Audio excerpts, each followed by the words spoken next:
A continuación, anochece en Buenos Aires, que no es poco.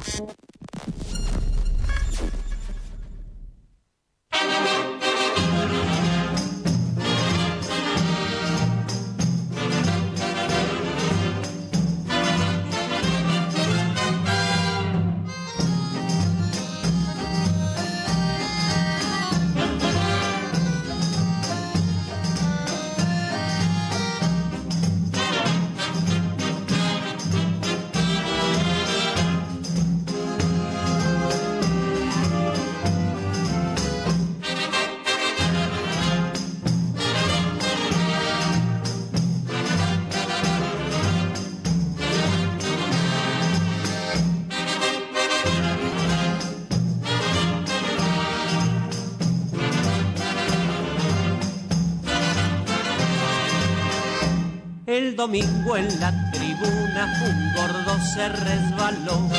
Si supieran la avalancha que por el gordo se armó, rodando por los tablones hasta el suelo fue a parar, mientras todos los muchachos se pusieron a gritar. Deben ser los gorilas, deben ser, que andarán por allí, deben ser los gorilas, deben ser, que andarán por aquí, deben ser los gorilas, deben ser, que andarán por allí, deben ser los gorilas, deben ser, que andarán por aquí. Muy buenas tardes, ¿cómo andan mis querides, mis queridas y mis queridos amigos? Mi nombre es Martín Álvarez Pereira, esto se llama Anochece en Buenos Aires, que no es poco, y estamos saliendo al aire por la radio RCA, Radio Con Aguante, en nuestra emisión número 453. Y hoy les cuento que vamos a comenzar al revés el programa, porque nuestro invitado y entrevistado del día, Francisco Teté Romero, no como erróneamente pusimos en la difusión, que se llamaba Quirós, y lo hemos rebautizado, le hemos dado una nueva identidad. Bueno, tiene programada una actividad con la presentación de su nuevo libro. Así que vamos a comenzar directamente el programa por la entrevista y luego en la segunda hora del mismo vamos a desarrollar el editorial de las noticias nacionales e internacionales. Tengo entendido, según me dice aquí mi querido operador Guillermo Guerra, sin el cual esto no podría ser posible, que estamos conectados con Teté, Guillermo. Sí, apareció Teté, sí señor. ¿Cómo estás, mi querido Francisco? Muy buenas tardes, querido Martín, a vos y a toda tu audiencia. Un placer estar comunicándome nuevamente con vos. Bueno, para nosotros es un lujo. Te vuelvo a pedir disculpas públicamente por este nuevo bautismo que has tenido en el día de la fecha en cuanto a tu identidad. Pero después me di cuenta que hubo una confusión de parte mía porque en tu nuevo libro hay una colaboradora o ahí en tapa que se llama Mariana Quirós, ¿puede ser? Mariela, sí. Mariela, ahí está. Y evidentemente tuve ahí un problema en mi neurona que hice una síntesis entre Mariela y Francisco.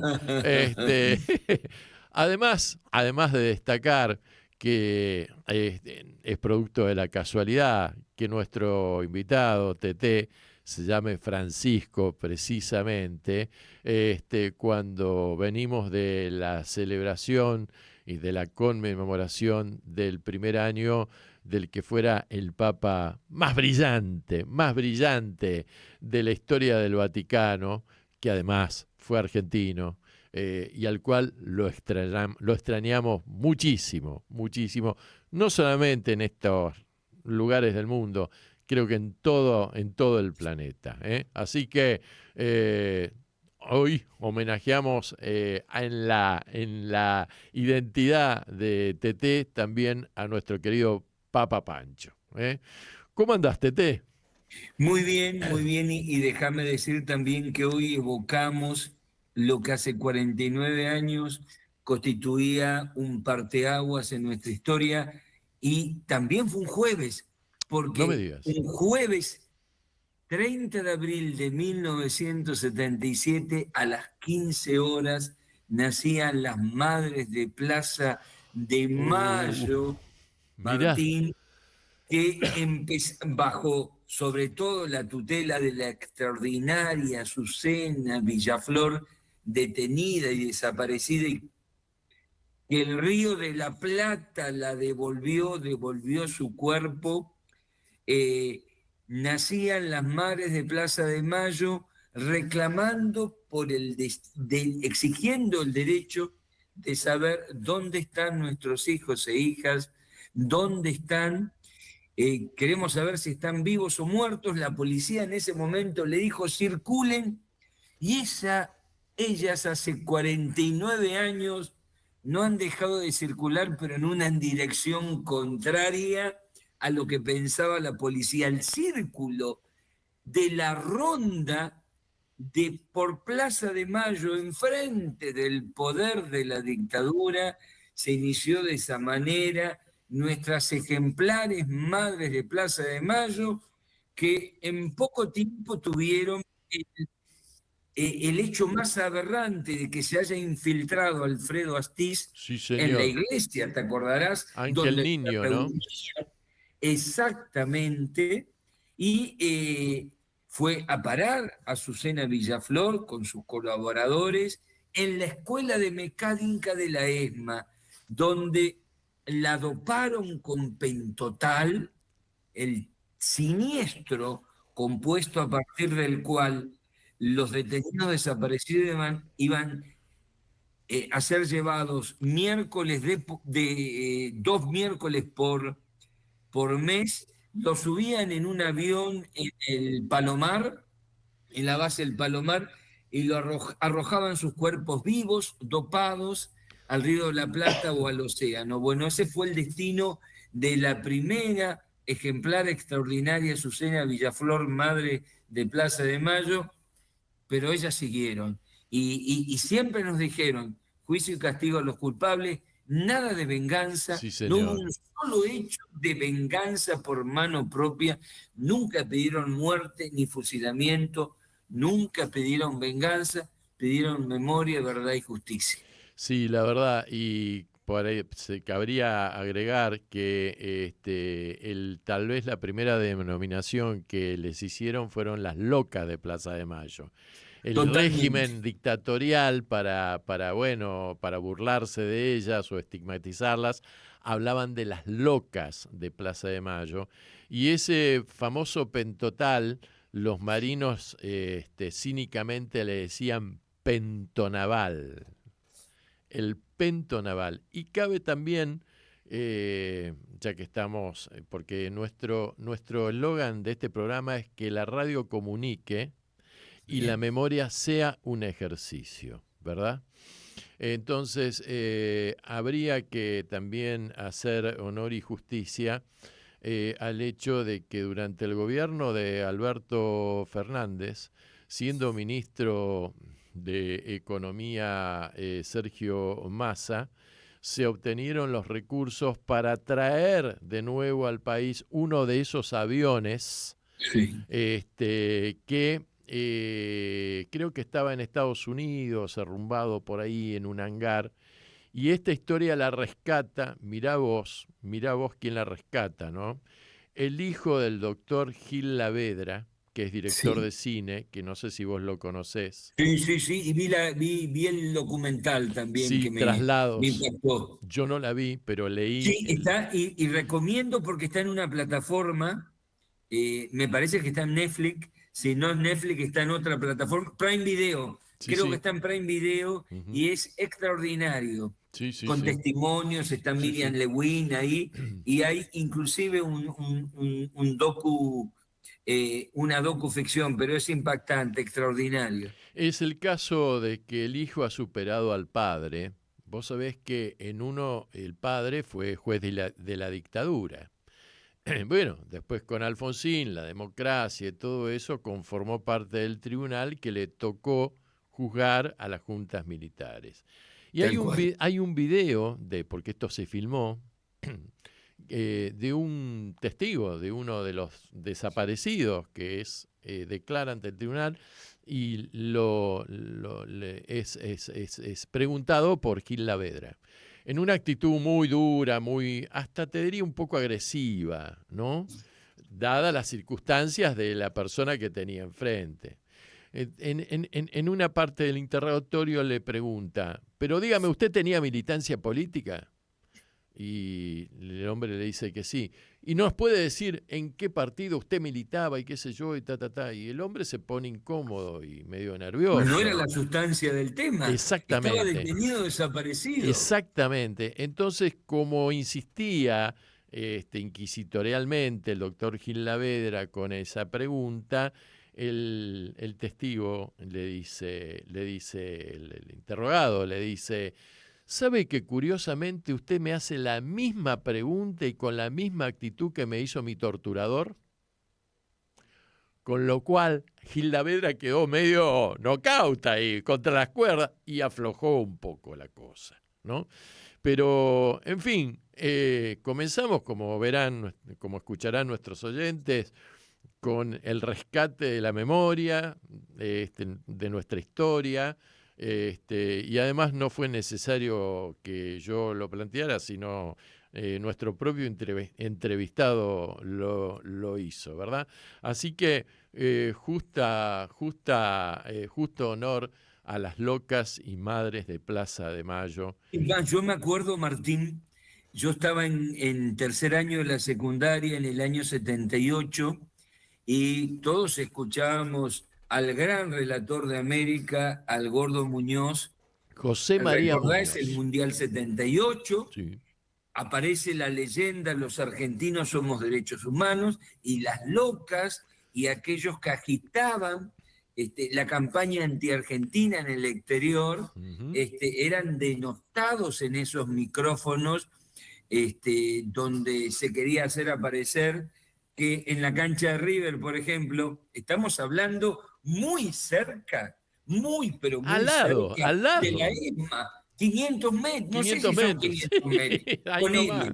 ponele 5 cuadras, se estaba realizando junto con Campo de Mayo y La Perla en Córdoba los mayores campos de concentración, ¿no? Así que es bueno ejercer esto porque también, mirá, hace poco recordábamos cuando el 27 de abril, también del 77, era detenido en La Plata el gran autor del Eternauta, Héctor Germán Otro Westergel, hombre de la cultura. Por- extraordinario, extraordinario. Ahora que está de moda la serie, es bueno recordar quién fue Westergel, que en el año 57 produce tres cosas extraordinarias. Ajá. Operación Masacre de Rodolfo Walsh, Sí, que señor. lo tuvo que terminar de hacer en la clandestinidad, se puso el nombre Francisco Freire, porque no podía publicar la denuncia de los fusilamientos de los basurales de José León Suárez. Aparece además la colonización pedagógica, perdón, Los profetas del odio y de Yapa la colonización pedagógica de Arturo Jaureche, Sí, extraordinario, sí, donde sí. dice, no hay dominación económico-política, se refería a que el golpe del 55, previo bombardeo de Plaza de Mayo, para que Estados Unidos por primera vez nos colonizara con la incorporación de Argentina al Fondo Monetario Internacional. No tenía deuda Argentina. Exactamente. Entonces dice, es necesario la colonización cultural y pedagógica. Y en el año 57 también arranca el Eternauta. Fíjate qué tres elementos extraordinarios de la cultura nacional. Sí, sí, sí, sí, sí. Y aparte lo que hicieron con la familia Osterfer fue terrible. Fue Las terrible. 4 hijas desaparecidas, Terrible, los terrible. 4 yernos y al nieto que lo pudo recuperar, que también pasó años en cautiverio, y dicho sea de paso, Martín, que se llama el nieto, fue quien supervisó que la serie respetara buena parte del guión. Claro, claro. Y es increíble porque a través de la plataforma Netflix y una serie excelente, ¿no? Muy bien interpretada y qué sé yo, las nuevas generaciones que están acostumbradas culturalmente al anime y a las historietas y todo esto, descubre toda una historia que tiene que ver con nuestra propia identidad nacional, ¿no? Mirá, Martín, yo ahora estoy en la Fundación Mempo Giardinelli, donde soy profesor y director de estudios. Y antes de la serie, yo siempre trabajé en Literatura Argentina 2, El Eternauta. Yo Sí, preguntaba, ¿quién conoce esto? Levantaba la mano uno. claro. Ahora, este año, hice la pregunta y todos conocían. Aunque no la hayan visto, habían leído sobre la serie. Mirá vos el impacto, ¿no? Sí, sí, sí. El año pasado, te cuento una anécdota, tomo el subte B por Avenida Corrientes, que es el que va por abajo de Avenida Corrientes, y me Claro. emocionó mucho ver un pibe que estaba sentado enfrente mío y que estaba leyendo Operación Masacre. Wow. Dije, wow, ¿qué es esto? Pero increíble, increíble, ¿viste? Entonces, por más que se quieran silenciar eh, las voces, los testimonios, los documentos, al final aflora, es como un río. Vos venís de una región en donde el río es muy importante, ¿verdad? Vos podés desviar el río artificialmente, pero en algún momento la naturaleza hace que el río, con toda la fuerza que estuvo acumulando, retome su cauce, ¿no? Y vamos a retomar a otro detenido desaparecido, extraordinario escritor, Haroldo Conti, Sí, señor. que decía, el río es memoria. El río Paraná, que es para mí emblemático, yo vivo en Resistencia y Bien. actualmente vivo en un lugar que está entre Resistencia y Corrientes, cerca del río Paraná, Mm. es el cementerio donde después de los 9 juicios de lesa humanidad se demostró que allí fueron arrojados los cuerpos de los detenidos desaparecidos. Pero así como la memoria no se la impone por decreto, tampoco se la cancela por decreto. Se siembra con inteligencia, amor, coraje, y cuando parecía que muchos habían olvidado, fíjate lo que pasó este 24 de marzo en Plaza de Mayo, pero Ah, también en parques y plazas de todo el país. Esos jóvenes que aparecieron, esa familia, así como en el Movistar Arena hace 2 días, ¿viste lo que cuando pasó? los Increíble. gurúes del mundo de la criptomoneda, los traders, quisieron contarle a los pibes de secundaria, a las pibas de secundaria, cuál era el nuevo mundo. Le dijeron, la patria no se vende. Claro, claro, claro, claro. Pibas de secundaria, Martín. Sí, sí, sí, sí, sí, fue impresionante. Impresionante y fue un bochorno de parte, bueno, del gobierno, ¿no? Que estimula todo esto, porque más allá de entrar en el detalle que hablar en el Movistar Arenas no es barato, No.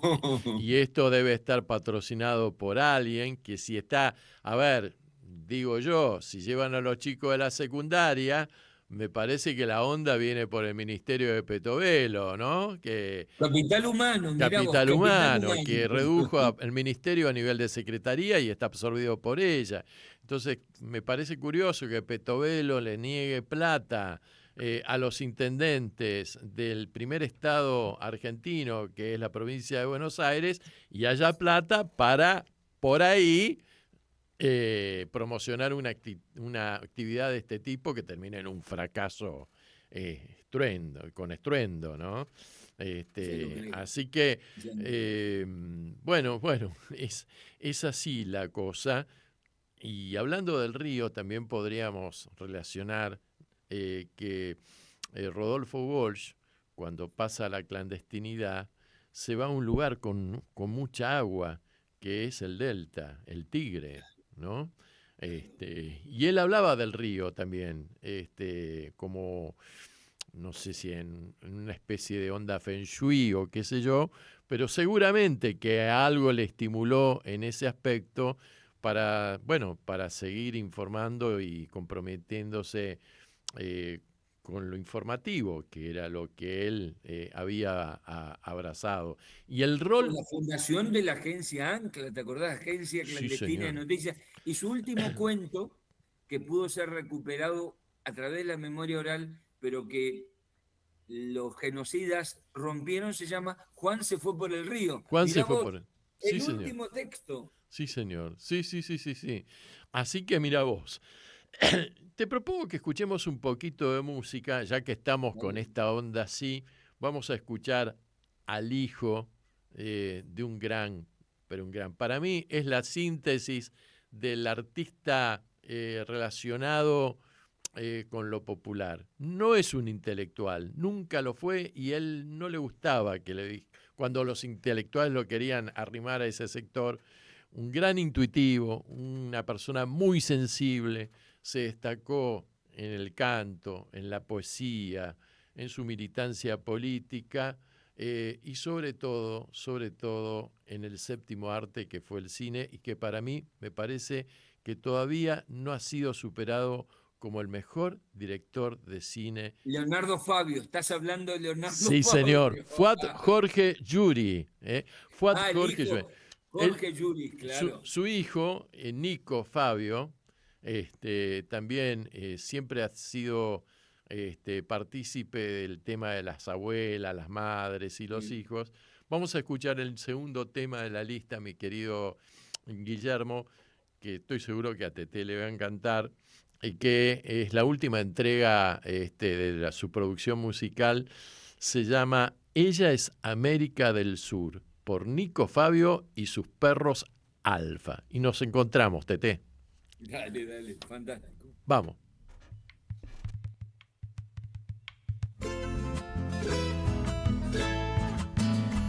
Ella es muy hermosa, joven y sensual, tiene calentura y un hijo glacial. Ella es inocente, también es genial, tiene vida propia, recibe y te da. Ella tiene fuerza, ligereza y lentitud. Ella es América del Sur. Ella tiene ganas, puede darte amor. Ella tiene danza, tiene una canción, es india en sus raíces, de raza es un crisol y tiene propio estilo, es un rock and roll. Tiene chacarera, tiene tango y tiene blues. Ella es América del Sur.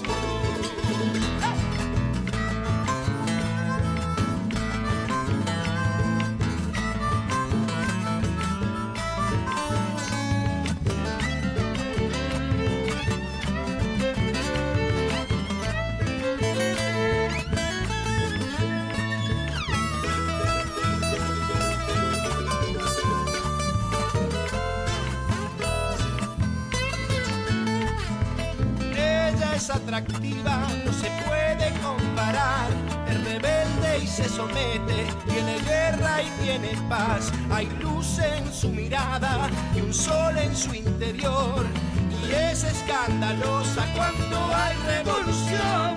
En su historia tiene sangre, tiene blanco y tiene azul. Ella es América del Sur. Ella es América del Sur. Ella es América del Sur. Anochece en Buenos Aires, que no es poco, para que la radio comunique y la memoria sea un ejercicio.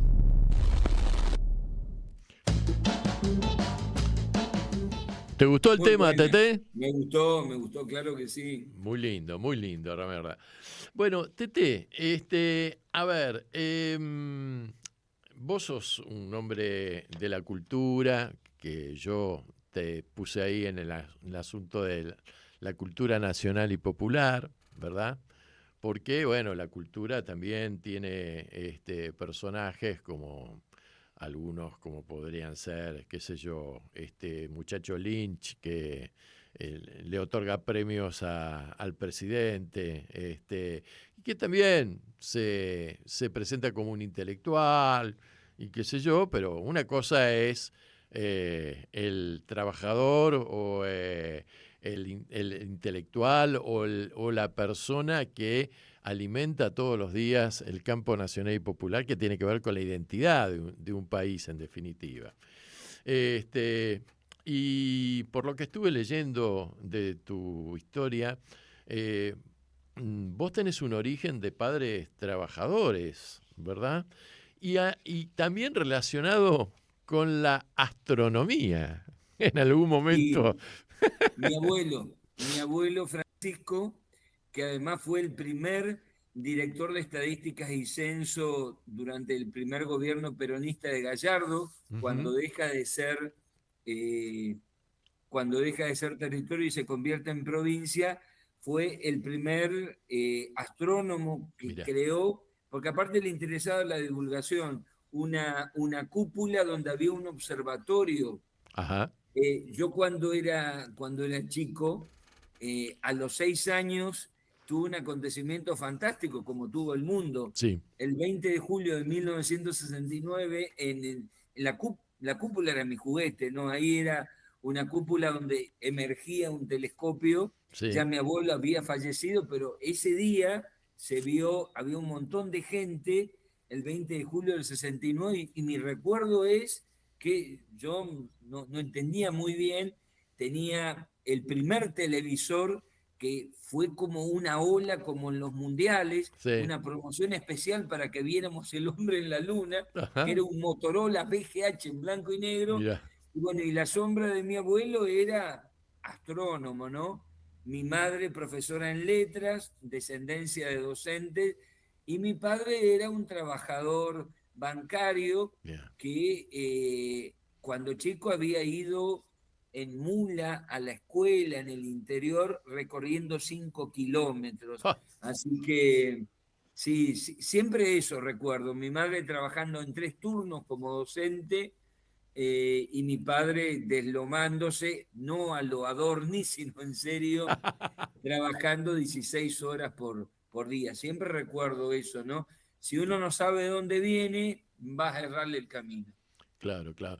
Che, y decime, y en vos esta tendencia hacia las letras, ¿no? Porque sos escritor, sos ensayista, sos historiador también, sos, hasta me animo a decir, poeta, ¿no? O relacionado con el mundo de la poesía muy fuertemente, con lo musical también, porque estuve viendo que estuviste haciendo un espectáculo poético musical en la ciudad de Buenos Aires. Sí, sí. ¿Esto desde pequeños se empezó a anunciar en tu vida o fue un acontecimiento? Porque, qué sé yo, de repente Sábato era físico y un día no sé qué le pasó y se puso a escribir y se dedicó a ser el segundo escritor más importante de la Argentina, después de Borges, ¿no? ¿Qué es lo que ocurrió en el joven De muy Francisco? chico, de muy chico me apasionó la historia. En mi casa se hablaba de política, se hablaba Claro. de historia. Eh, en el año 75 mi trabajo práctico para terminar el 7.º grado fue la guerra de Vietnam, porque te acordás que ese año había sido la derrota final en Saigón. Sí, sí. La dictadura influyó mucho, seguramente, y sobre todo Malvinas. Yo tendría que haber estado en Malvinas, pero estaba estudiando Derecho, por lo tanto, la generación Malvinas estaba fuertemente influenciada por la literatura, por la historia, por la política. Empecé a militar muy tempranamente Ujú. en la recuperación de los centros de estudiantes y siempre digo que fue un privilegio a pesar del dolor de haber estado en la dictadura por la música que escuchábamos. La otra vez escuché cuando Miguel Cantilo decía, teníamos la vara tan alta que no podíamos escribir cualquier letra. Si vos Claro. pensás, Los Redondos de Ricota emergiendo en el 78, Serú Girán, Uh, lo que eran escribiendo y componiendo Spinetta, Charlie, Pedro y Pablo. cuando pensás un Miguel Cantilo con Catalina Bahía, y después estaba Queen, y habían estado los Beatles, y estaban esas bandas, y Manal y Box Day con la Biblia, Manal, la claro, Biblia de Box Day, por favor, una cosa. y la banda de Sonora de mi generación fue el rock, Sí, la militancia política, el espacio público, la asamblea. Así que yo me fogué en esa cuestión, y para mí escribir era como una segunda respiración, como una segunda vida. Entonces, entre la historia, el ensayo histórico y la literatura, sobre todo la novela, la docencia, para mí eso es, ¿cómo te puedo decir? Una vida dentro de la vida, un horizonte de sentido que justifica, primero, el hecho que te gusta a vos, y lo segundo, para quién lo haces, ¿no? Esta cuestión de la construcción colectiva, el héroe colectivo, que puede ser anónimo, siempre importa. Por eso hay un dato que te quiero contar sí, para los amigos que están en Buenos Aires. Un martes de cada mes, el próximo martes 5 de mayo, en el Centro Cultural de la Cooperación, sí, Avenida Corrientes 1543, sí. hay un ciclo que es gratuito, Poéticas de lo Indecible a 50 años del golpe. Vamos a estar con el gran Marcelo Figueras a las 19 horas para hablar cómo narró él en 3 libros lo que le pasó en la dictadura y a él como adolescente. Hablo de Ah, Canchasca, ¿te acordás? Que luego vimos la película, sí, sí. El corazón, el negro corazón del crimen, sobre Rodolfo Walsh como personaje, y el último Vale 4, que es una historia de él como estudiante de la secundaria durante la dictadura. Y Mira, después vendrá Sandra Márquez y algún músico para convidarnos un poco de tango, y disfrutar. Eso es una vez por, por mes, y el 16 de junio vamos a tener a las autoras de los Westergel, que son 2 escritoras, Fernanda ah, Nicolini qué interesante. y Beltrami, Ajá, para contar mm, las vidas hermosas que vivió esa familia más allá del dolor. Después claro. vendrá Guille Sacomano, y hay otra que esta te interesa Sí, sí, especialmente. sí, Se creó en un espacio de San Telmo sí. que se llama Tacuarí, Ujú. donde se baila milonga y tango, Mira, Memorias y Reinvenciones. Es un espacio cultural, nos reivindicamos mucho como herederos de Carta Abierta, donde ujú, gente de todas las disciplinas artísticas, culturales y sindicales ligadas a la cultura, ujú. vamos a producir un 9 de julio de este año, en un lugar que todavía no definimos, un manifiesto por la soberanía cultural, pensando en que en el 2027 yo estoy Ujú. seguro que se le va a ganar a Milei, pero no importa ganar solamente, sino en ganar para transformar.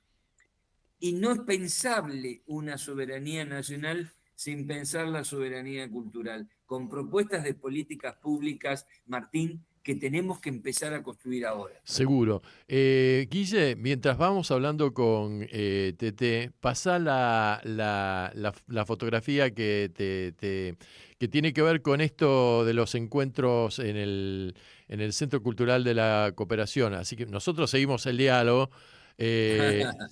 Bueno, este es el libro tuyo, perdón, creo Sí, que es el y libro te quiero tuyo. contar sobre este libro Sí, que está, a mí me tocó dirigirlo, también escribir, pero 14 personas escribimos Pensar el Chaco de la dictadura a ajá. 50 años del golpe. Ujú, Hay una dimensión económica, educativa, ambiental, sindical, periodística, politológica, de las artes, de la cultura, y con un dato que es el jueves 7 de mayo a las 18 horas, en el stand de Cetera, Pabellón Amarillo, vamos a estar presentando este libro. ajá. Repetí por favor la fecha y el horario. 7 de mayo, jueves 7 de mayo, 18 horas, en el stand de Cetera. La invitación ha sido muy generosa de Cetera. Sí. Vamos a estar con 2 de las autoras, doctoras en Historia de la Educación, Teresa Artieda y Ana Diamant, presentando este libro. Ajá. Muy bien, muy bien. Vos sabés que lo que vos decías de la coyuntura política que estamos atravesando, te veo como muy optimista. Ahí está, mirá, Poéticas Sí. de lo Indecible, capítulo. Segundo capítulo, Claro. segundo mes, el de mayo, vamos hasta noviembre con Marcelo Figueras y cierre musical de Sandra Márquez, cantante de tango, y Federico Misraji, un gran Sí, pianista, sí, en el Centro Cultural de la Cooperación de 19 a 20 horas. bien. Gratuito, y además le servimos un vinito para los que vayan. ¿Qué más podemos pedir? Sí, dos vinitos.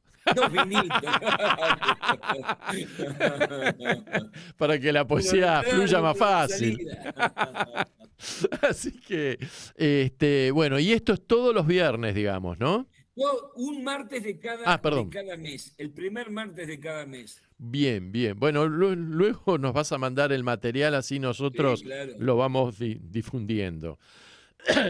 No, quería decir que te veo muy optimista con el tema del próximo ensayo electoral que vamos a tener el año que viene. La campaña ya comenzó, ¿no? Como todo en la Argentina es muy intenso y a veces acelerado. Y lo que yo coincido contigo es que vamos a tener que resucitar un muerto prácticamente, ¿no? Porque esta gente va a dejar un país, el país está destrozado. Eh, pero los pueblos no se suicidan, los pueblos buscan de alguna u otra forma levantarse ante la adversidad. Y esto implica varias cosas, implica economía, implica política y también implica la cultura, ¿verdad? Ahora, también es verdad que la Argentina es una sociedad en donde tiene un alto grado de improvisación, ¿no? O sea, primero nos planteamos, ganemos la elección y después vemos qué hacemos, qué sé yo. Y yo coincido con vos en que ya hay que estar trabajando en cómo vamos a hacer en los distintos aspectos, la salud, la economía, la política, la cultura, el deporte, etcétera, etcétera, ya con un programa serio para presentárselo a la gente, decirles, miren, hay otra alternativa y nosotros tenemos esta propuesta.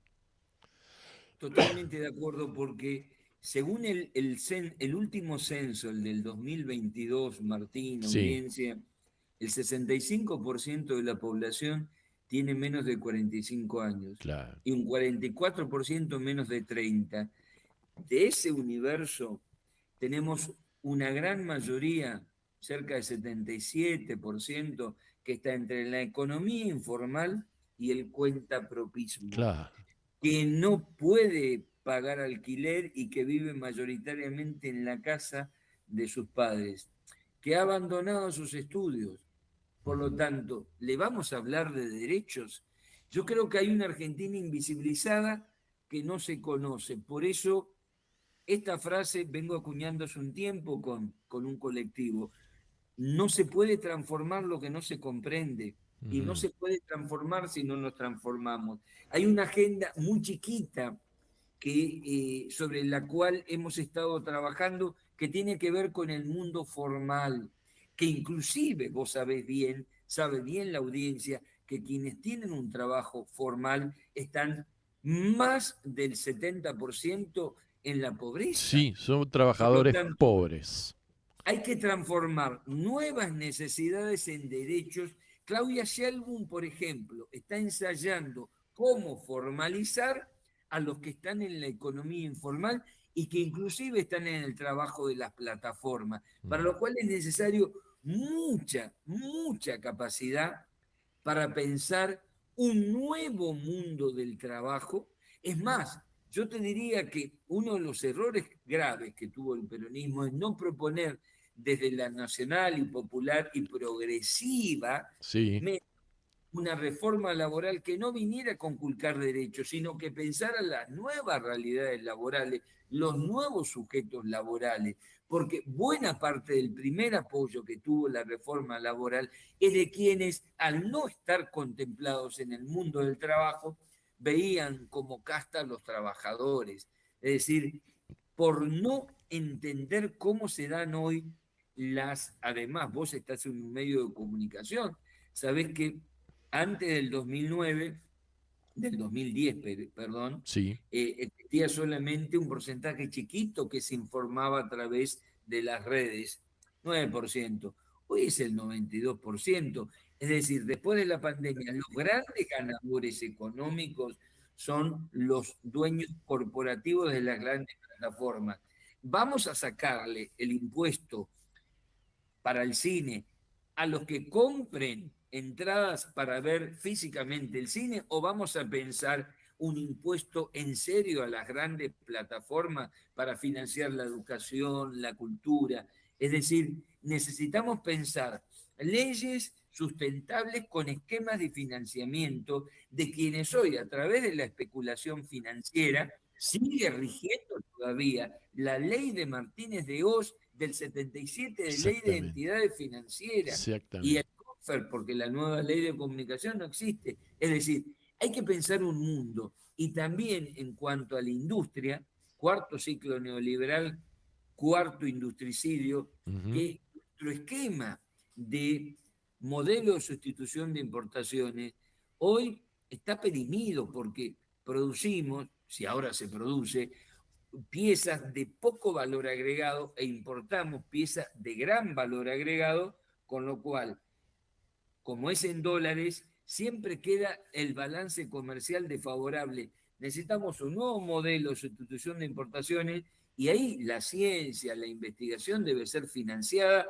China va por su 15º plan quinquenal Tss, y han invertido tanto sí, en ciencia y tecnología porque saben que si no la industria no tiene sentido. Es decir, hay que poner ya, y yo sé que por ejemplo hay determinados candidatos, Axel es uno, que tiene un grupo de 40 especialistas con el cual están produciendo usinas de conocimiento. Pero esto hay que generalizar en todo el país porque el país, hay varios países dentro de la Argentina, ¿no? ajá, sí, sí, sí, sí, parecería que sí, parecería que esa es la realidad, ¿no?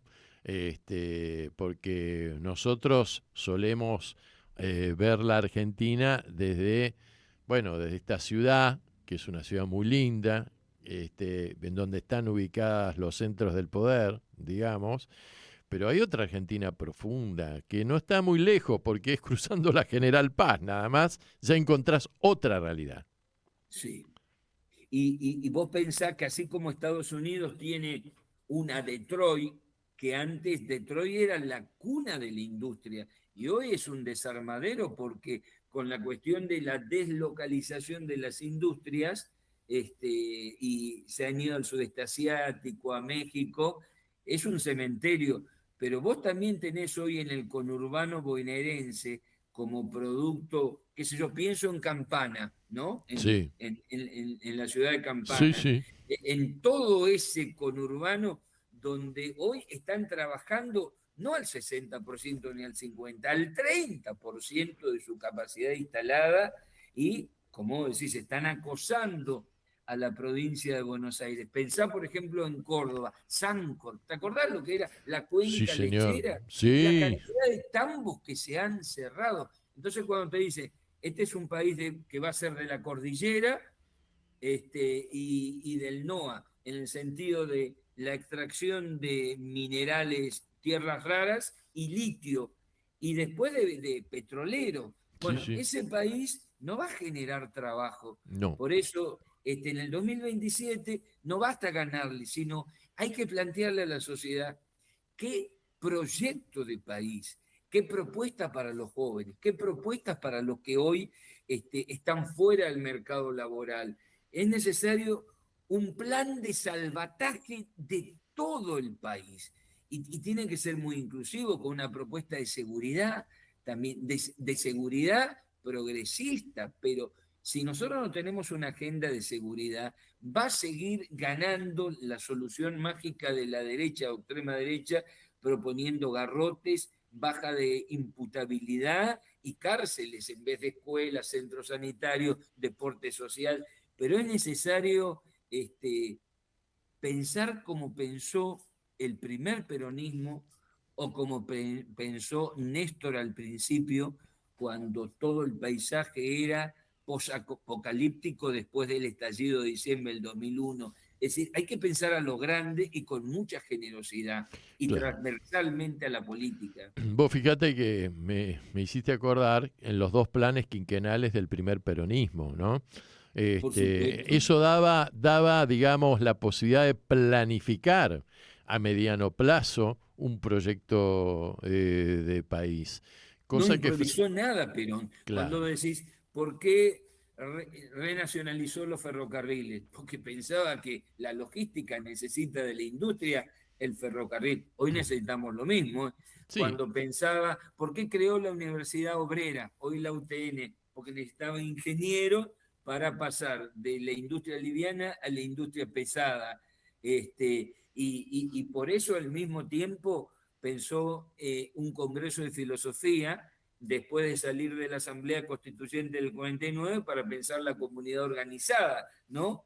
Y pensó eso porque en el 49, el 9 de julio, terminaba de pagar la deuda externa que había contraído Rivadavia en el siglo anterior. La Baring Brothers.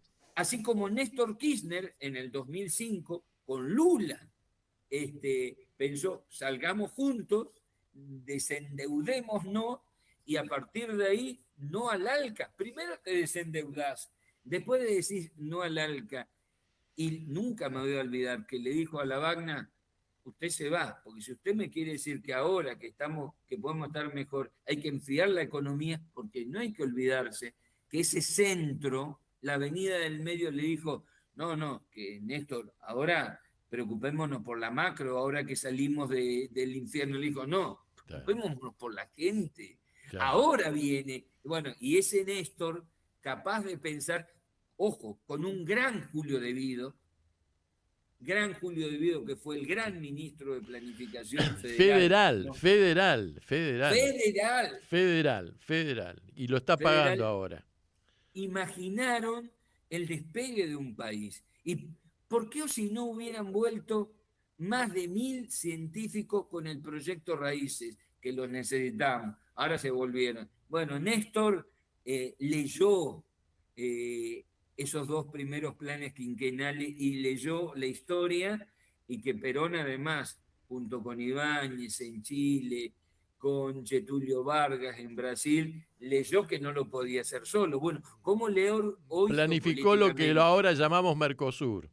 Claro, Cristina leyó que eran los BRIC y que era la ruta de la seda con China. Bueno, Axel también, Cristina lo están pensando, no se puede salir solo, ¿no? Seguro. Este año son 3 elecciones cruciales.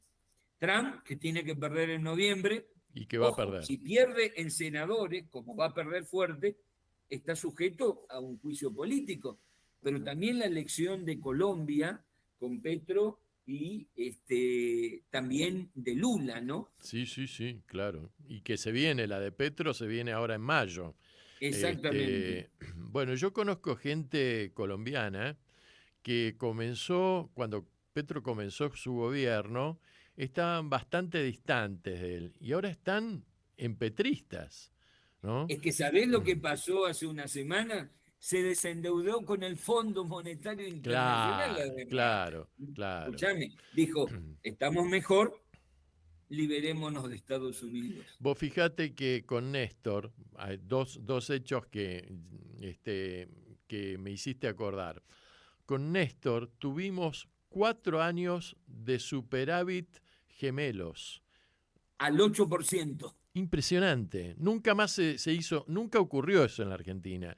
Y después cuando Cristina pierde, cuando Cristina se va, ¿no? Y gana Macri la elección, se la gana Scioli, Duhovne, que no sé en qué estará, pero en fin, que fue su ministro de Economía, reconoció públicamente en un reportaje que este país estaba desendeudado. Así es.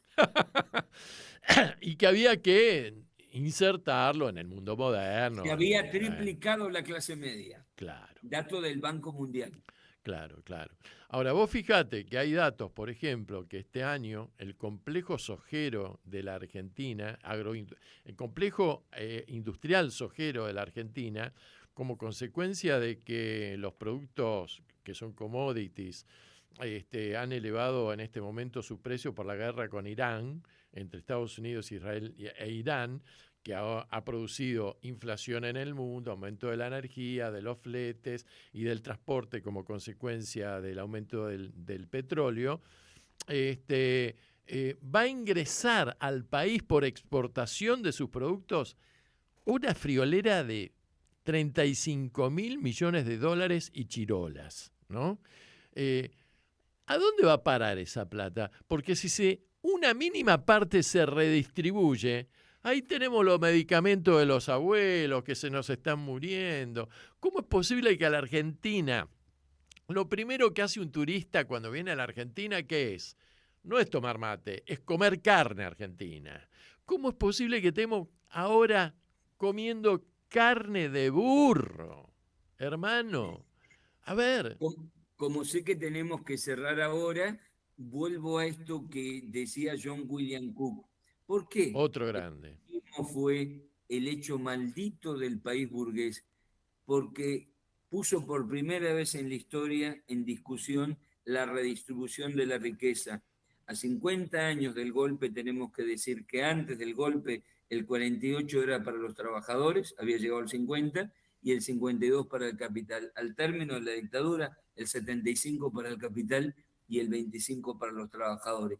Cada vez que viene un gobierno neoliberal, cae la participación de los trabajadores en la producción de la riqueza de todos. Vaca muerta, gracias a la reestatización de YPF, significó explorar e invertir en exploración, la segunda y cuarta reserva, según de qué tipo de petróleo se trate, de petróleo del mundo, ¿no? El tema es no solamente que haya ingresos, también los hubo mal habidos por privatizaciones durante los 90. Sí. El tema es cómo y para quiénes se redistribuye. Y eso es el mejor peronismo. Hay que volver a pensar con la gente adentro. Con la gente adentro, la gente comiendo todos los días, con la gente no en situación de calle, como decía Perón, por la grandeza de la nación y la felicidad del pueblo. Seguro, y dos cositas más te quería decir respecto de Vaca Muerta. Vaca Muerta implica la construcción de un gasoducto. Ese gasoducto fue construido en plena pandemia, plena recesión económica por la pandemia mundial, ¿verdad? Merced a la aprobación de un impuesto a la riqueza que por única vez se aplicó en la Argentina y que nos costó un huevo y la mitad del otro lograr la aprobación por las resistencias que había de la derecha parlamentaria, pero se hizo ese gasoducto que hoy lo está usufructuando el señor Milei. Así es. Así que, en fin. Bueno, Romero, Tete, la verdad, un placer, un lujo charlar contigo. Te voy a ir a ver al Centro de la Cooperación, de paso nos tomamos un vinito. Por supuesto. Y después te voy a pedir que me hagas el contacto con el hijo de Gil Lavedra.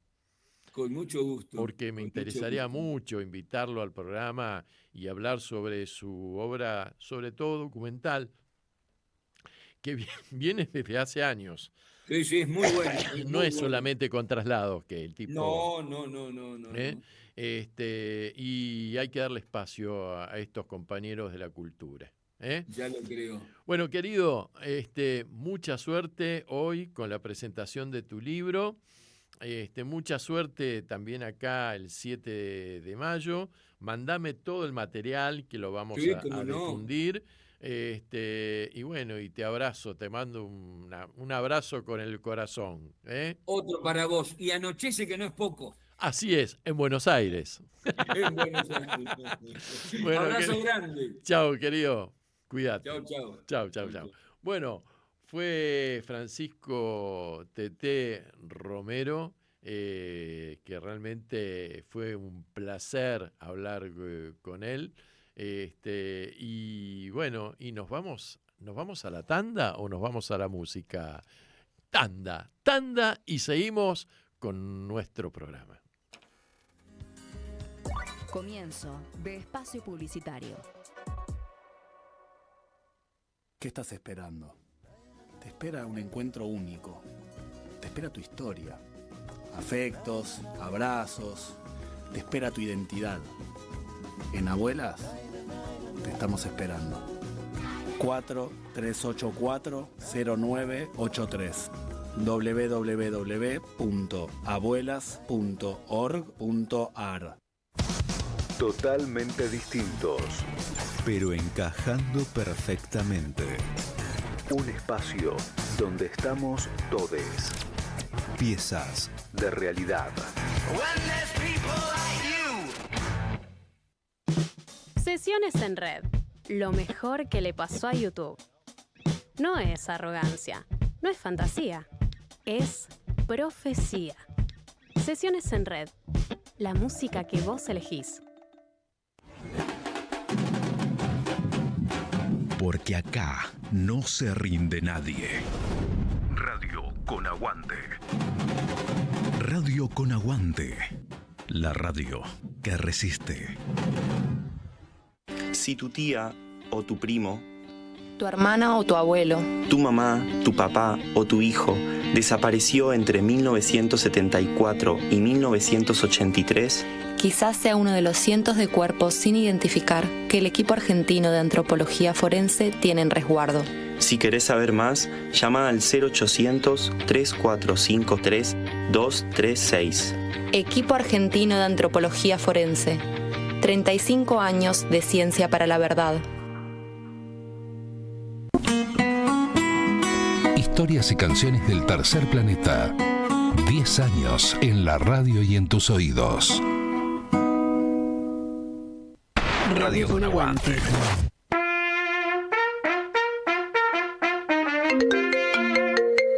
Hola. Charlie, ¿cómo va? Bien, vecino, ¿usted? Conseguí trabajo a la noche. No se te ocurra ensayar de mañana. Seguro, vecino. Estoy empezando a ensayar a la tarde. Así me gusta, pibe. Lo dejo. Sigo ensayando. Hola, Quique. Charlie, esta tarde quise ver la novela y no escuché nada por la trompeta. Uy, Quique. Voy a empezar más tarde entonces. Brutal. Como esta hora va a estar regio. Listo. Quedamos así.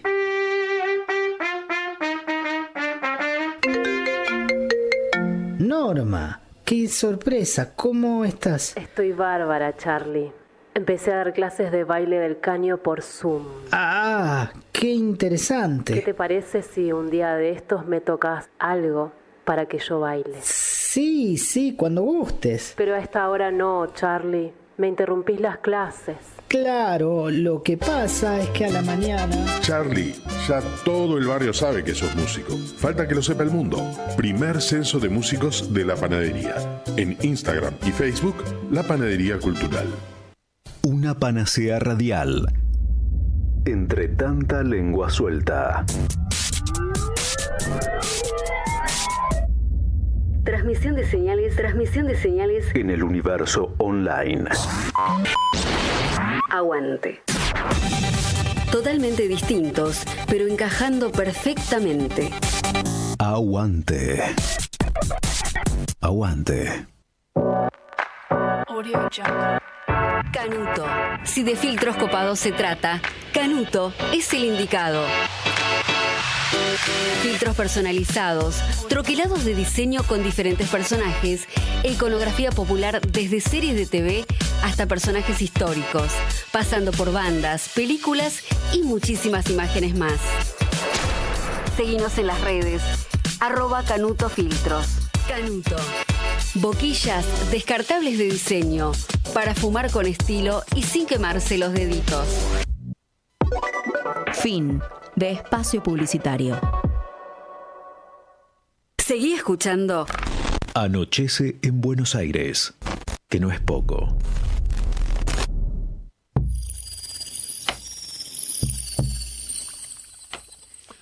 Bueno, aquí estamos luego de la publicidad. Te advierto, te digo lo siguiente, hemos tenido una crisis de crecimiento en nuestro programa, porque vos sabés que la difusión del mismo lo hacíamos a través de la plataforma WhatsApp. Pero resulta que WhatsApp ha cambiado sus reglas de difusión y más allá de los 35 WhatsApp o mensajes que uno hace a través de la misma, si vos transigís ese número de 35 mensajes, te tienen inmediatamente, te catalogan ahí como spam, ¿no? Y entonces nos suspendieron durante el mes de marzo en 2 oportunidades la cuenta.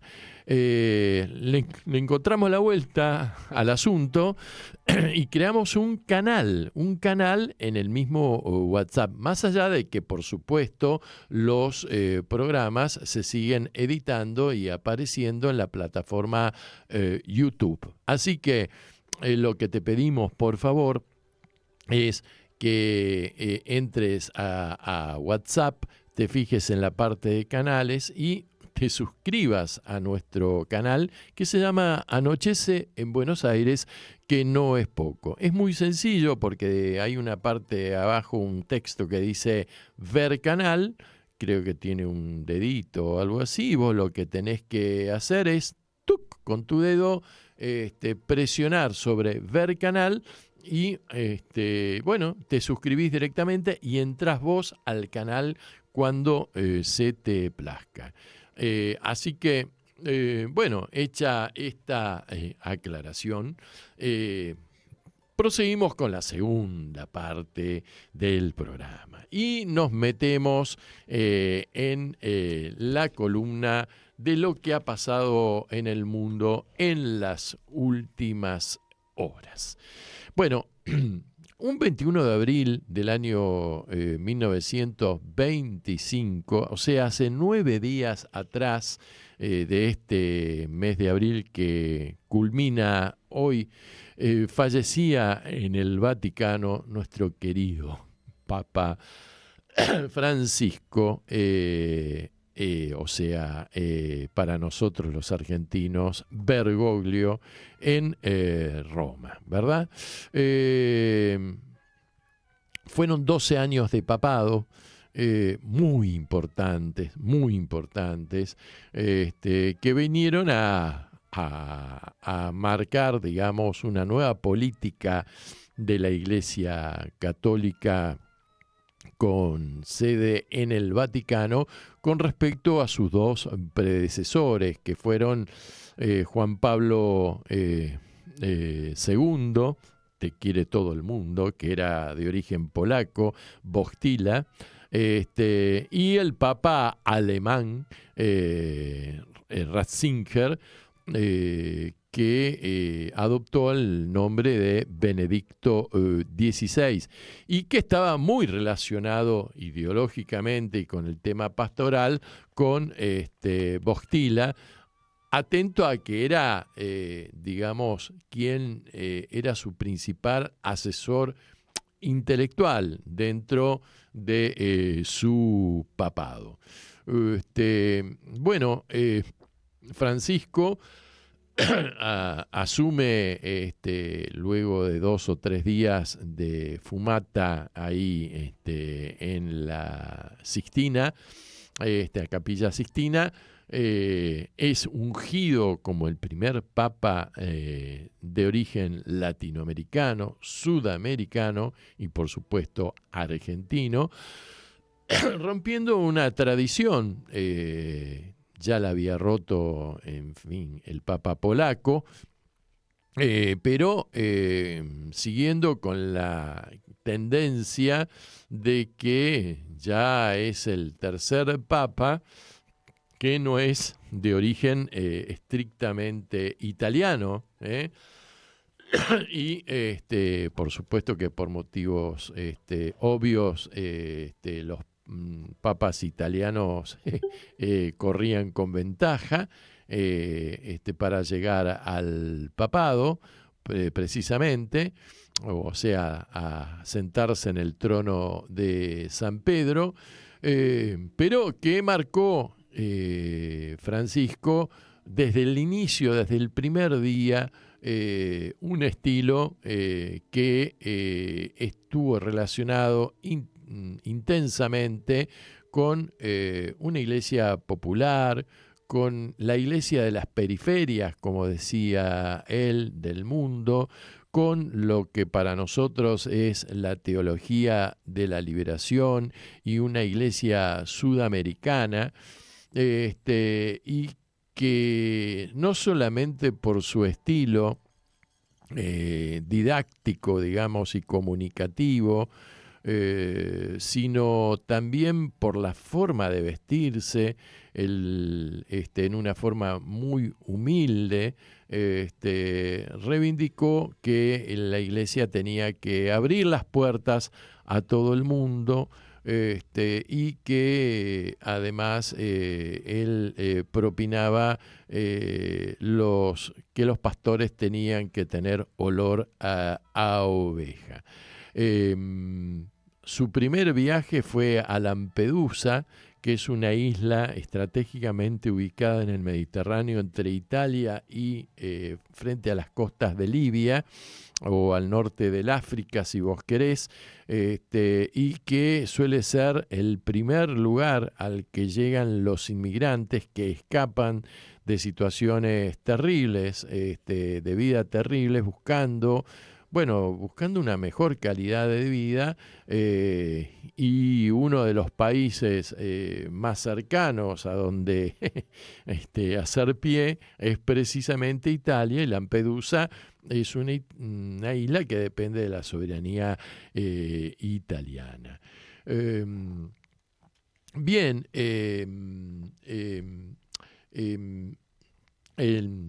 a Francisco lo sucedió el actual Papa, Robert Francis Prevost, que es un cardenal agustino. Francisco pertenecía a la orden de los jesuitas, a la Compañía de Jesús, y que el nuevo Papa, nacido en Chicago, Estados Unidos, tiene 70 años, lleva 348 días de papado, es el Papa número 267 en la historia de la Iglesia Católica y el noveno soberano del Estado Vaticano, porque el Vaticano es un Estado que fue reconocido como tal el 11 de febrero del año 1929 por el Estado italiano, que en ese momento estaba presidido por el rey Víctor Manuel, a través de un pacto, de un tratado, de un convenio celebrado que se pasó a la historia como los pactos de Letrán. El primer papa que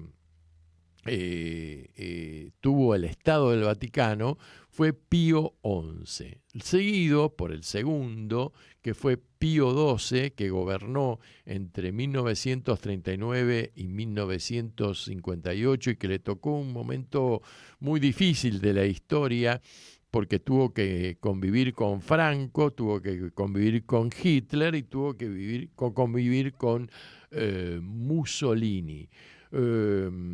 Y que en su momento, antes de ser papa, vino a Buenos Aires, a la Argentina. Un papa de carácter conservador, polémico por sus relaciones diplomáticas con el nazismo y con el fascismo, pero más bien un papa más bien aristocrático, te diría. Al cual le sigue el tercer papa, que gobernó entre 1958 y 1963, que fue Juan XXIII, el papa bueno, el papa bueno, el papa gordo, de origen campesino, bonachón, que tuvo, digamos,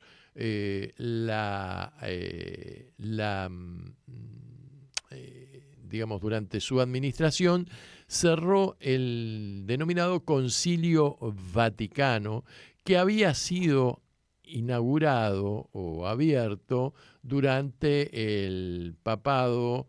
Perdón, me estoy confundiendo. Juan XXIII abrió y convocó al Concilio Vaticano, que implicó una cierta apertura de la Iglesia a la nueva realidad que se vivía en ese momento, bueno, estamos hablando de la posguerra y de la reconstrucción de un mundo occidental que tenía que atender a determinadas necesidades y en el cual se iban produciendo cambios en las distintas sociedades. Bueno, a Juan XXIII, que murió de un cáncer, lo sucedió Paulo VI, que continuó la política de apertura de la Iglesia y que gobernó 15 años, entre el año 1963 y 1978, es decir, el año en que la Argentina se coronaba campeón del mundo en fútbol, y que le tocó cerrar ese Concilio Vaticano. El Concilio Vaticano produjo, entre otras cosas, la apertura también y la nueva propuesta de la Iglesia Sudamericana a través de la Convención o de la Asamblea Eclesial de Puebla, celebrada en México, que profundizó los cambios de la Iglesia, pero atendiendo a las necesidades de nuestro continente, sobre todo a las necesidades sociales y los nuevos fenómenos políticos que se estaban gestando por ese entonces. Y que también fue el trampolín para lo que se llamó luego la teología de la liberación y que tuvo manifestaciones como el surgimiento del movimiento de los curas del tercer mundo, el surgimiento de obispos ejemplares como fue Helder Câmara en el Brasil, que propiciaba reformas agrarias y la defensa de los derechos de los campesinos, y que fue tildado por los sectores conservadores como el Papa Rojo, ¿no? Y que la Argentina también tuvo sus representantes en el Padre Mujica, en el obispo de Nevares, defensor de los pueblos originarios patagónicos, y en el movimiento de curas del tercer mundo. Bueno, a Pablo VI le sucede un papa muy particular que fue Juan Pablo I, de origen italiano también, en el año 1978, que logró vivir tan solo 33 días porque le tocó realmente sentarse en un trono de San Pedro realmente caliente, porque la iglesia estaba muy ya relacionada con mucha corrupción financiera, bancaria, y también comenzaba, aunque se ocultaba, todo el tema de la corrupción, de los abusos sexuales que se iban produciendo dentro de las parroquias, conventos, monasterios y que se ven. Entonces Juan Pablo I, que era el Papa Sonrisa, pretendió investigar todo este sistema, el tema del Banco Ambrosiano, la PIDUE, etcétera, y como un día dicen que se acostó, tomó una tisana y al otro día no despertó más. Como a los papas les está prohibido practicarles autopsias, Nunca se supo oficialmente el motivo de su deceso, así que supongo que el certificado de defunción debe haber dicho como trauma respiratorio no traumático. Pero bueno, el periodismo de investigación que se mete en todas partes, logró, develar en cierta forma las causas de su fallecimiento. Murió teniendo 65 años, un hombre muy joven. Pero lo cierto es que ahí se produce de nuevo un freno y el sexto Papa del Estado Vaticano fue Juan Pablo II, de origen polaco, un hombre que ya venía con la experiencia de la posguerra, que había combatido al nazismo, que era un fanático anticomunista y que gobernó entre los años 1978 y 2005.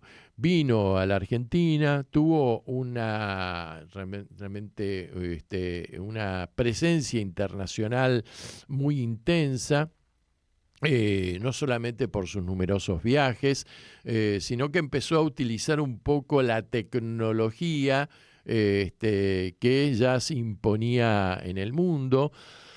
Le tocó vivir la época de la caída del muro de Berlín y el colapso de lo que era la Unión de Repúblicas Socialistas Soviéticas, y tuvo no pocos conflictos con la parte o el sector progresista de la Iglesia, referenciado no solamente en la Iglesia sudamericana, también en la Iglesia alemana.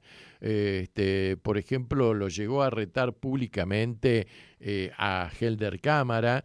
También le prohibió dar misa a Ernesto Cardenal, que llegó a ser ministro de Cultura del gobierno sandinista en Nicaragua, que se impuso tras el derrocamiento del dictador Anastasio Somoza.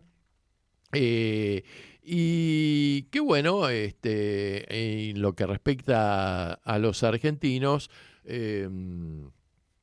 tuvo una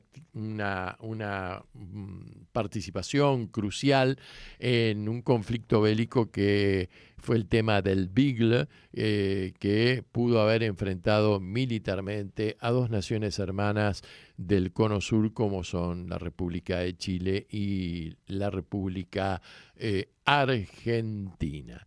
Lo cierto es que, bueno, todo tiene su fin. Juan Pablo II muere en el año 2005 y lo sucede Benedicto XVI, el señor Ratzinger, de origen alemán, un papa muy conservador, más conservador, te diría, aún que el papa Bostila, un hombre muy alemán, en el sentido muy frío, muy poco comunicativo, un papa lujoso en la forma de vestir, y que se ve obligado a renunciar en el año 2013, luego de 8 años de reinado, como consecuencia de algo que ya no se podía ocultar, que era la alta corrupción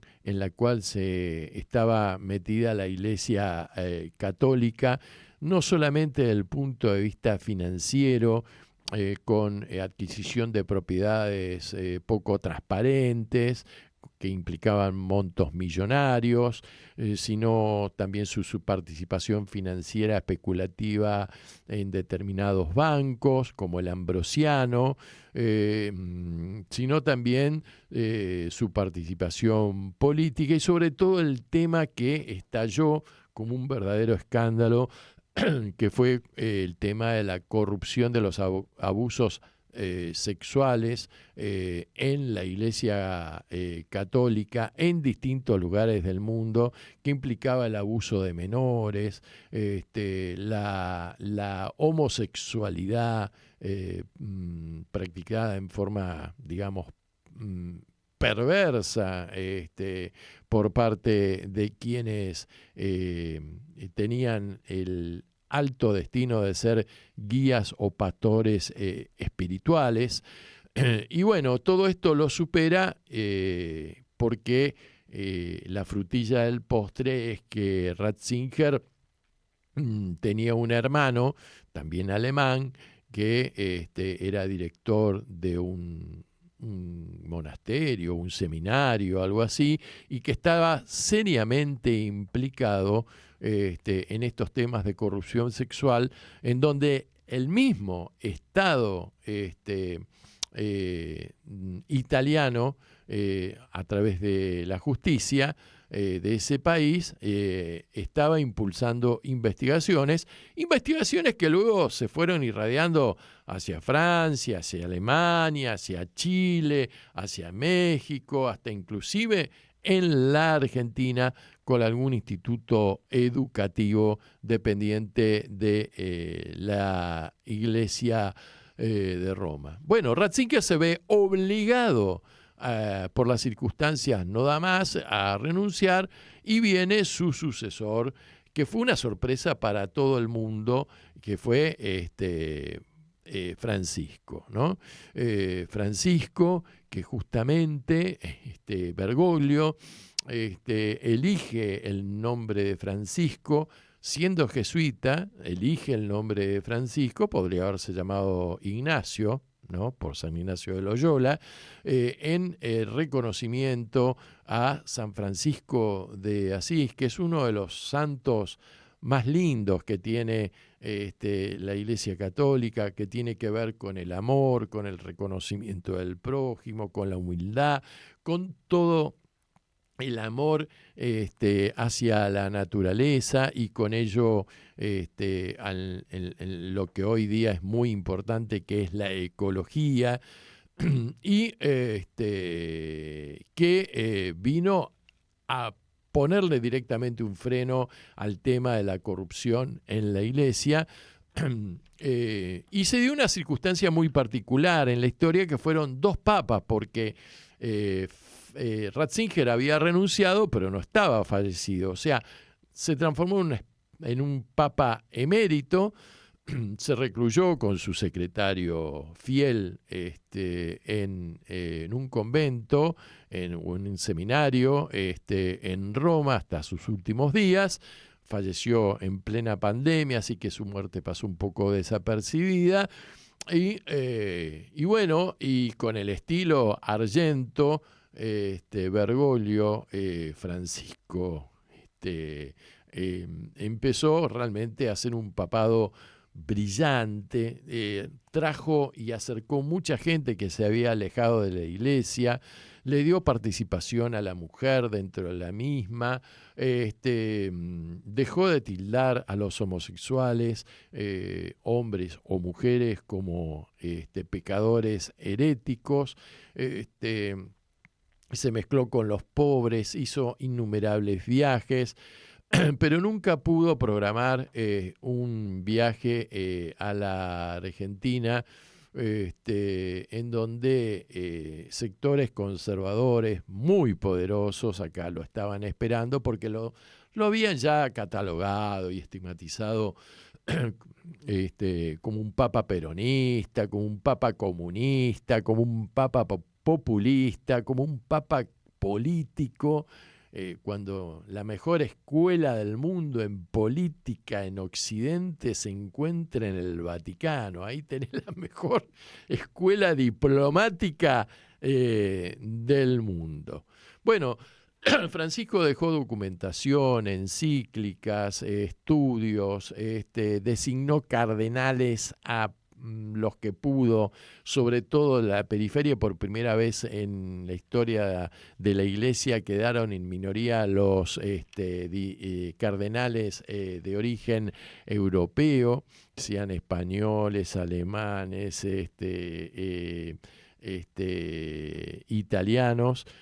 Y además le dio mucha manija al tema ecuménico, es decir, el acercamiento, tender puentes de diálogo, como tenemos acá un programa que es el que me antecede los días jueves, puentes de diálogo hacia las otras religiones, inclusive. La iglesia, ustedes saben que está muy dividida, está la iglesia ortodoxa rusa, está la iglesia libanesa, está la iglesia anglicana también, ¿verdad? Y todo esto lo impulsó Francisco como dando inclusive su acercamiento a la iglesia judía, ¿verdad? A la religión hebrea. Y todo con una simpatía, un sentido del humor, que realmente era maravilloso, maravilloso. Y muchas de las semillas que dejó Francisco están germinando, porque por ejemplo en el Vaticano el número 2 del actual Papa León XIV, que elige Papa de origen norteamericano, que desarrolló su actividad pastoral en las comunidades campesinas del Perú y también en los sectores de las poblaciones marginadas, por ejemplo, de Chicago y de Nueva York, y que eligió el nombre de León justamente por otro gran reformador que hubo en el siglo XIX en la Iglesia Católica, que fue el Papa León XIII, que motivó encíclicas pro-obreras en momentos en que el anarquismo y la izquierda surgía con mucha fuerza en el mundo, como la Populorum Progressio. Adopta este nombre y está llevando a cabo su papado. Pero siguiendo las pautas, y así lo reconoce públicamente, hablando de su querido amigo y Papa Francisco, las pautas que dejó sembradas Bergoglio. A punto tal que el número 2 del Vaticano en este momento es Tucho Fernández, es un argentino que es un hombre de consulta del Papa, lo era de Francisco, y que en este momento ha sido encomendado por León XIV para mantener una difícil negociación con un sector muy conservador y retrógrado de la Iglesia, que fue fundado el siglo pasado por Monseñor Lefebvre, un obispo francés, que pretende volver a la Iglesia preconciliar, o sea, anterior al Concilio Vaticano, una iglesia que vuelva a hablar en latín, que las misas sean dadas con el cura dándole la espalda a los feligreses, una iglesia muy machista, y que este sector está dispuesto, no solamente lo tildó a Francisco como el Papa Negro o el antipapa, o el enviado del diablo, al Vaticano, y que pretende designar cardenales, cuando el único que en la Iglesia Católica, que es muy verticalista, puede hacer esto es el Papa. ¿Por qué? Porque el Papa es el representante para los católicos de Dios en la tierra, y la voz de Dios está representada por el Papa en la tierra. Celebraciones hubo realmente en todo el mundo sobre el primer año de la desaparición de Francisco, y Guillermo anda preparándome el videíto que te pasé que vamos a pasarles en unos instantes sobre la celebración que hubo hace muy pocos días atrás en la Plaza de Mayo por parte de un cura, de un sacerdote de origen portugués, y que el hombre es DJ y hace un espectáculo maravilloso en donde mezcla la tecnología con el mensaje pastoral, con la música, y que llenó como nunca hace años que no se había visto la Plaza de Mayo. Así que vamos a ver durante unos segundos parte de este espectáculo musical que acercó muchísima, pero muchísima gente.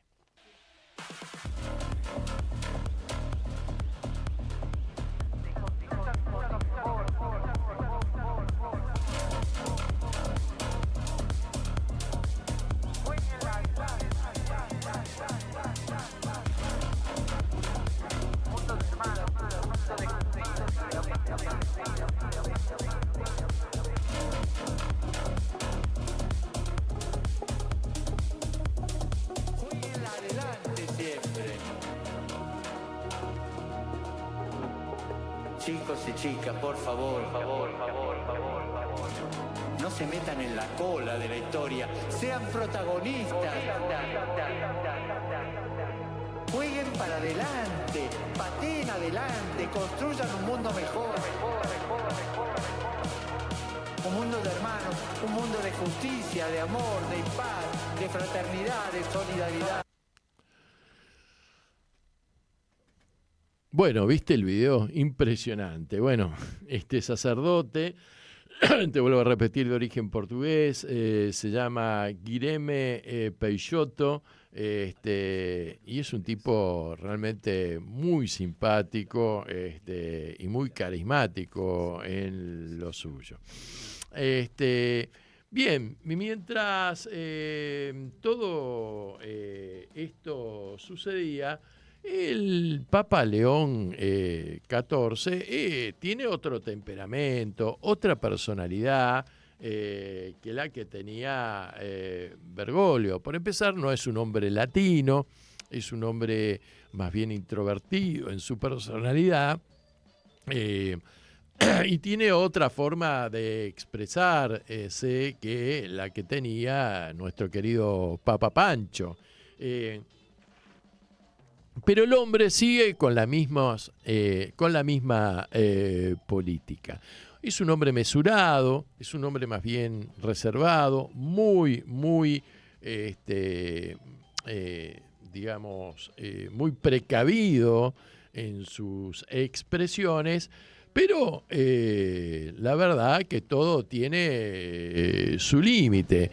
Y ante el estallido de la guerra, del conflicto bélico que mantiene al mundo en vilo y que ya lo estamos incorporando como algo normal, cotidiano, lo que me parece una aberración en lo personal, por las implicancias y las consecuencias mundiales que está teniendo este conflicto en la vida de todas las poblaciones.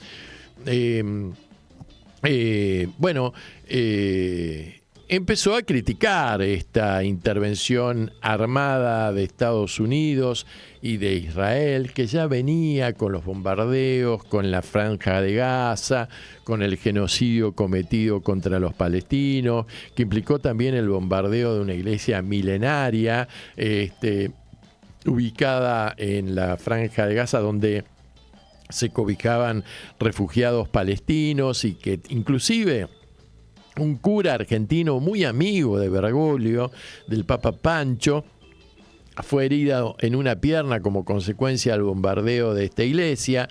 El hecho de que el ejército israelí prohibiera la celebración de la Pascua en el Santo Sepulcro, cuya custodia depende de la Iglesia Ortodoxa griega,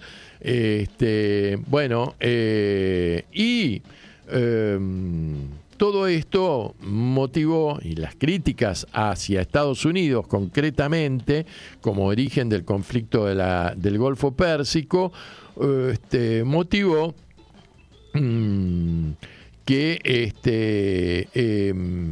que Trump, con su inefable personalidad, lo criticara, y en expresiones muy poco diplomáticas, cuando dijo: no quiero un papa que piense que está bien que Irán tenga un arma nuclear, no quiero un papa que considere terrible que Estados Unidos haya atacado a Venezuela, y no quiero un papa que critique al presidente de Estados Unidos cuando estoy haciendo exactamente aquello para lo que fui elegido, aseguró Trump, que una de sus premisas en la campaña electoral, cuando lo venció a el presidente demócrata saliente, fue que él venía a imponer la paz. Bueno, lo cierto es que luego de haber publicado en las redes sociales Trump una fotografía en donde él aparece como Jesús sanador, dándole la bendición con su mano a una persona que está postrada en una cama, con angelitos atrás y qué sé yo. Esto motivó que realmente, ante las críticas, el Papa dijera que no le tenía miedo a la administración Trump, porque lo había tachado de débil contra el crimen y terrible en política exterior, y Trump lo conminaba a concentrarse en ser un buen papa y no un político.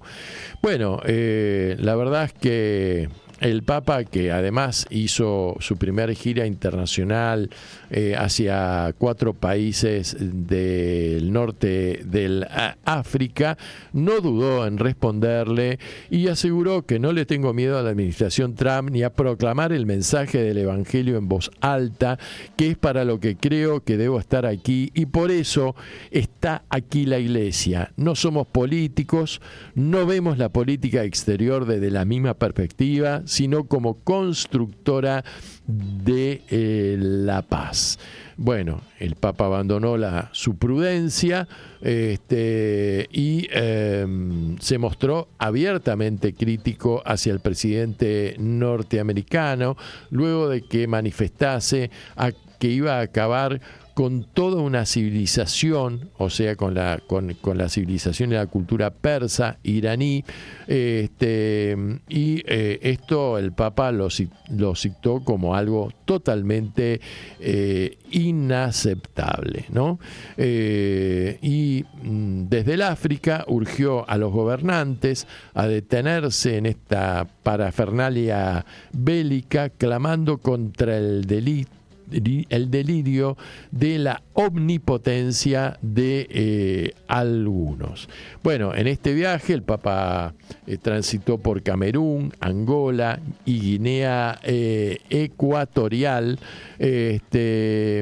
y dijo que, por ejemplo, expresó que Dios desea la paz para cada país y clamó contra la violación del derecho internacional y las tentaciones neocoloniales. Muy claro al respecto. En Argelia, por ejemplo, ante el presidente Abdelhamid Tebboune, dijo que en un contexto tan delicado, la voz de su santidad, dijo el presidente argelino, adquiere una resonancia excepcional y una autoridad moral única. En Italia, las descalificaciones de Trump, por ejemplo, indignaron a toda la clase política de derecha a izquierda, incluida, por supuesto, Giorgia Meloni, calificando sus palabras de equivocadas e inaceptables. Inclusive un el vicepresidente de Giorgia Meloni, un impresentable como Matteo Salvini, que es el jefe de la Liga del Norte en Italia, salió en defensa del Papa, asegurando que atacar a un símbolo de la paz y guía espiritual de miles de millones de católicos no es ni útil ni inteligente.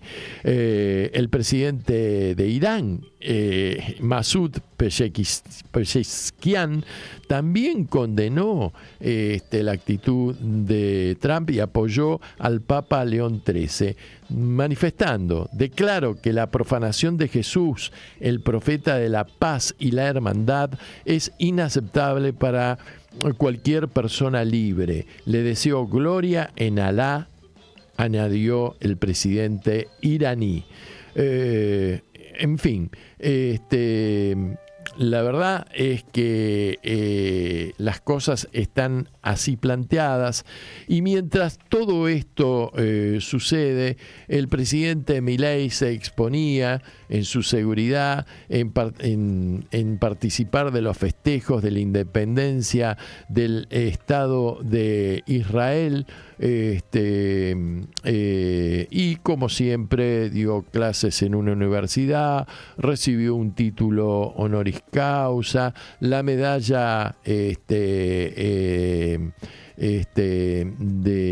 otorga el Estado israelí, que se llama la Medalla de Honor Presidencial, por su defensa de los valores de la cultura israelí occidental. Y por supuesto no pudo sustraerse a ser el protagonista de un show con unos cantantes israelíes, cantando la canción Libre de Nino Bravo, mientras lo aplaudía desde el público en primera fila el genocida primer ministro Netanyahu, y por supuesto con ese estilo que tiene explosivo, ronco, desafinado, rockero, de interpretar y destrozar los temas musicales, como el que escribió el gran Nino Bravo. Bien, recibió, como te dije, un título de honoris causa de una universidad, la Universidad Bar Ilan, por su firme y valiente liderazgo en la defensa de la libertad y de la democracia. En fin, y declaró además su intención de mudar a Jerusalén, que es un territorio santo de las tres religiones en disputa, la embajada argentina de Tel Aviv a Jerusalén, cuando las circunstancias se lo permitan. Además, bueno, firmó numerosos acuerdos en el tema cultural, científico, militar, y dijo que se iba a poner en práctica el primer vuelo directo desde Buenos Aires, Tel Aviv, Buenos Aires, prontamente. Mientras todo esto ocurría, se viralizó en el mundo entero un hecho realmente muy ofensivo de parte de un integrante del ejército israelí, decapitando un Cristo crucificado, y que, bueno, pegándole al Jesús con una masa. Bueno, Guillermo nos va a pasar ahora el videíto para que vos lo veas. Ahí está. Realmente un hecho que no deja bien parado al Tzal, que es... لأنه حاطين نحن أغاني ميلاد تراتيل الميلادية فمدري أي أدمة صار في كتير لأنه وجوه غريبة بالمنطقة وبالحي صار له الصليب أكتر من 15 سنة محطوط جايين كاسرينه نعمل. En fin, estas cosas, por supuesto que fue tan grande el escándalo y la desubicación que motivó este hecho atroz realmente, que obligó al ejército israelí a pedir disculpas y que había abierto un sumario y sancionado a este soldado que forma parte de él mismo. Bien, por ahora, nada más. ¿Qué te parece si vamos un poquito de música y escuchamos el tercer tema de la lista, Guille? El tema se llama Pasarela, por la banda Gatti Video. Es una banda argentina. Hacen indie, hacen pop, en fin, mezclan varios estilos y suenan lindo.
Estás escuchando Anochece en Buenos Aires. Que no es poco.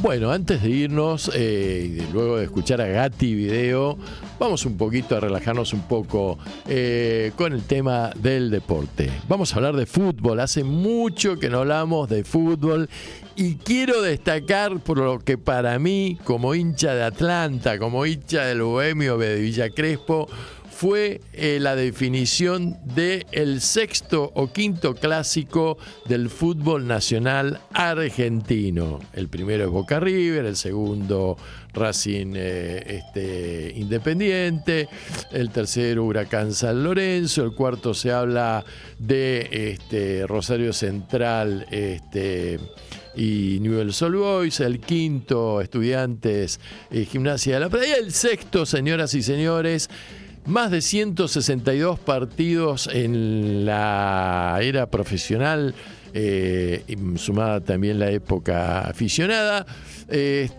Chacarita, Atlanta, Chacarita. Una historia, un clásico bien barrial. ¿Y por qué destaco esto? Porque después de 42 años, Atlanta le ganó 1-0 el clásico a Chacarita Juniors de local. Había una especie de maldición.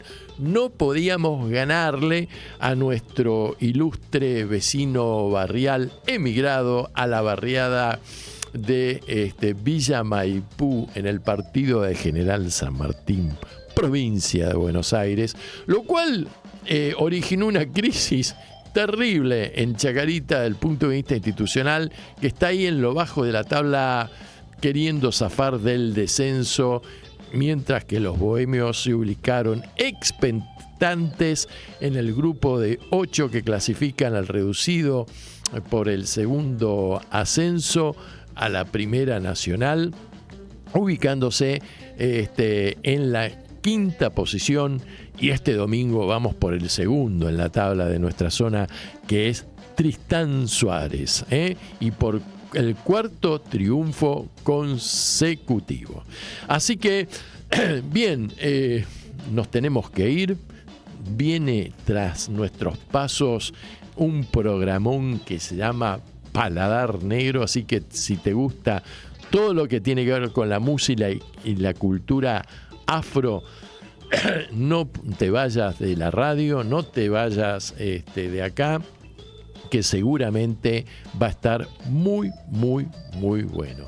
Bueno, les deseo un muy lindo fin de semana, pásenla lindo, ojo que estamos en otoño, pero un otoño donde el sol no calienta ya como en el verano, y bueno, y nos vemos nosotros la semana que viene para hablar sobre lo que fue el papelón ayer en el Congreso argentino, la Cámara de Diputados, del informe del jefe de gabinete Manuel Adorni y de la presencia del presidente de la República con todo su gabinete, que bueno, un verdadero bochorno. Me hacen señas, me tengo que ir, nos vemos dentro de 7 días. Chau, chau, chau, chau.